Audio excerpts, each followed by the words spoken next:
ja tenim per córrer. Contestar.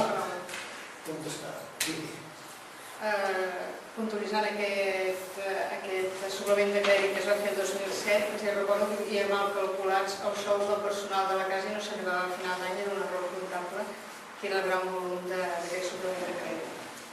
En quant a la factura, m'imagino que tots sabem quina factura es parla. Nosaltres al Mercè hi havia una factura pro forma d'un advocat, que era en Xavier Bonet. Havíem iniciat un tràmit perquè l'Ajuntament tenia coberta la defensa jurídica i volem saber en quina situació o rebre els propers dies totes les còpies de les gestions que s'hagi fet en la companyia asseguradora si es que renuncia a la defensa de l'Ajuntament en aquest cas. Perquè ens ateníem a un article, havíem fet consultes i li entraia molt perquè això ho pogués pagar amb la companyia d'assegurança. Molt bé. En quant als 25.000 euros d'aquests estudis i projectes, si no tinc mal entès, és l'arquitecte municipal Marc Servià que ha fet l'arquitecte, que ha fet tot el projecte de la modificació d'aquests carrers. Llavors, la pregunta és, treballa fora d'hores, no li pagueu hores extres, cobra per aquesta feina? Tots els ajuntaments estan fent servir els seus arquitectes municipals per fer els projectes municipals dels ajuntaments. I més tinguent en compte, dubto que en aquest moment som un ras tinguin gaires hores per visitar. Si han fet bé tot el dilluns, matí i tarda, i ella segueix vinguent 3 dies a la setmana, perquè se'ls paguen a part aquests projectes.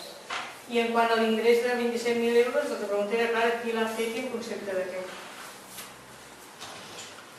Ja us he contestat abans, per tant no tinc res més a dir. I com que vostès tampoc, vostè té alguna cosa a dir?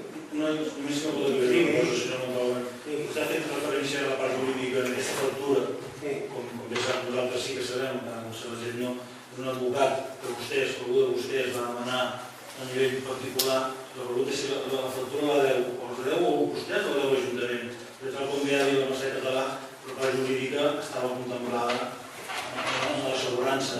Llavors, si és que algú de vostès va demanar un advocat per caprici o per gust, entenem que no és l'Ajuntament qui deu aquesta factura. La cobertura jurídica estava dintre de l'assegurança. Si vostès van a un mitjà privat o a un advocat privat, la pregunta és si és de vostès o de l'Ajuntament. Això ho va encarregar l'Ajuntament, per tant l'Ajuntament el que ha de pagar. Havent-hi la cobertura, no van encarregar l'altre. Si no hi ha cap més... Sí, hi ha una mica, amb el seu, no la paraula, sinó Montalbán, en el seu permís, li vull dir que no m'ha contestat una de les preguntes. El 27.332 jo li he preguntat quina empresa i en quin concepte i quan l'ha fet. I vostè m'ha dit que sí, efectivament una empresa ha fet una aportació de 27.332 euros. La meva pregunta és, quina és l'empresa, quan ha fet l'ingrés i en quin concepte de què? No sé, no... És molt estrany que hi hagi una empresa que aporti 27.000 euros a un ajuntament així. Sí, no, està estrany. Vostès suposo que estaven informats d'això, no sé. Si no estaven informats... No estem informats perquè la persona que ens vull contestar està de vacances. Jo ja he dit tot el que havia de dir. Per tant, posem la proposta de votació, vots a favor.